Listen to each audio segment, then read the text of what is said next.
২০০১ সালের ১৪ এপ্রিল রমনা বটমূলে পহেলা বৈশাখের অনুষ্ঠানে বোমা হামলার ঘটনায় মারা যান ১০ জন। এ ঘটনায় করা হত্যা মামলায় ২০১৪ সালের ২৩ জুন ঢাকার দ্বিতীয় অতিরিক্ত মহানগর দায়রা জজ আদালত রায় দেন।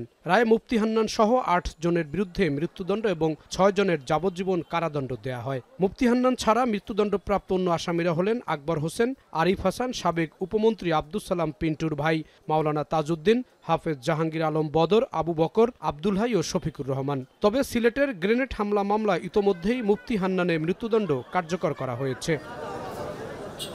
যাবজ্জীবন দণ্ডপ্রাপ্তদের মধ্যে মাওলানা আব্দুর রৌফ ইয়াহিয়া মারা গেছেন। কারাগারে আছেন শাহাদাতুল্লাহ জুয়েল, সাব্বির, শেখ ফরিদ ও আবু তাহের। মঙ্গলবার আসামিদের ডেথ রেফারেন্স ও জেল আপিলে নিষ্পত্তি করে বিচারপতি মোস্তফা জামান ইসলাম ও বিচারপতি নাসরিন আক্তারের হাইকোর্ট বেঞ্চ রায় দেন। রায়ে মাওলানা তাজউদ্দিন ও জুয়েলকে যাবজ্জীবন কারাদণ্ড দেয়া হয়। এছাড়া ৯ আসামির মৃত্যুদণ্ড ও যাবজ্জীবন সাজা কমিয়ে ১০ বছরের কারাদণ্ড দেন। হাইকোর্ট তার রায়ে বলেন, রমনার বটমূলে বর্ষবরণের অনুষ্ঠানে বোমা হামলা ছিল মুক্ত চিন্তা ও প্রগতিশীল ধারণার উপর আঘাত। এদিকে রাষ্ট্রপক্ষ সাজার বিরুদ্ধে আপিল করার কথা জানিয়েছে।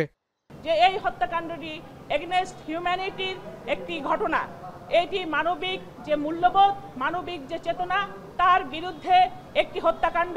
এই হত্যাকাণ্ডের দৃষ্টান্তমূলক শাস্তি হওয়া প্রয়োজন।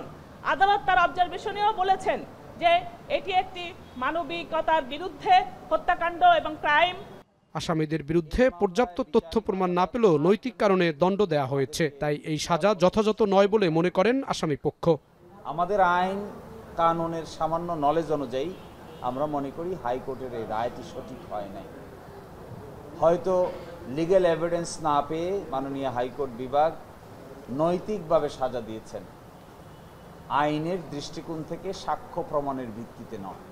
আসামিদের মধ্যে মাওলানা তাজউদ্দিন পলাতক রয়েছেন, ৩ জন মারা গেছেন, ১০ আসামি কারাগারে রয়েছেন।